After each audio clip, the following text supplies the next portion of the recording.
next question from Joe. Brother Joe shows up every week. Yo, boss, concerning the farmer's friend cat tunnels in your climate/context. 1, do you like the Quonset or Gothic style better? 2, do you feel the solid purlin necessary? Do you feel the wind bracing necessary? Absolutely, dude. If for my climate, the Gothic style is way better, for sure. If you want to keep them up over winter, you absolutely need a solid purlin. Absolutely.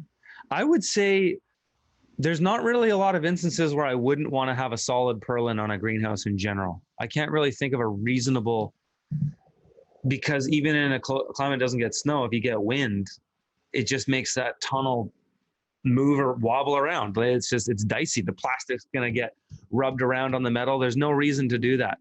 So always have a solid purlin, unless it was, say, a tunnel you put up for a month or something, and then it was going to come down. But if it's going to be up anything more than that, you definitely need a solid purlin. And the wind bracing, I think the wind bracing is great. But again, it depends how long. I would say if the tunnels are going to be up for 6 months or more at a time, yeah, you might as well have the wind bracing. It does help. See what happens without wind bracing. So if all you have is a caterpillar tunnel and there's bows going up like this, and then you got a purlin down the center, and each is bolted to the purlin. Without bracing, the tunnel will still go like this. And that means that your plastic gets worn on more because there is movement. And so the plastic isn't glued to this thing, right? Certainly the more, what's it called? Wiggle wire you have in there with channel lock, the better. But plastic's gonna bounce around. It also does, in that when the plastic moves this way, the plastic on the sides and on the other bows gets rubbed a little bit. It's not a lot, but it does. So with bracing, you're going in and adding a whole thing to make the entire thing rigid.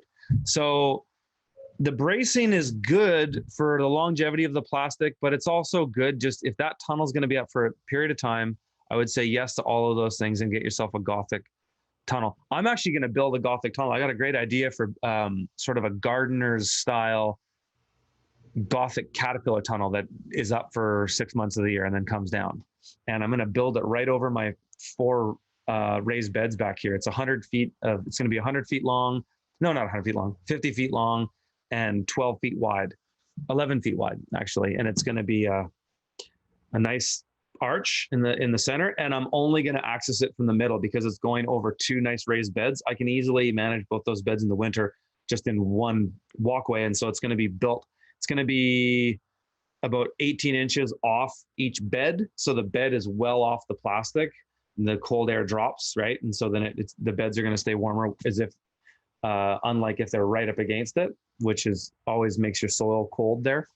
So that's what I'm going to try. Do that soon.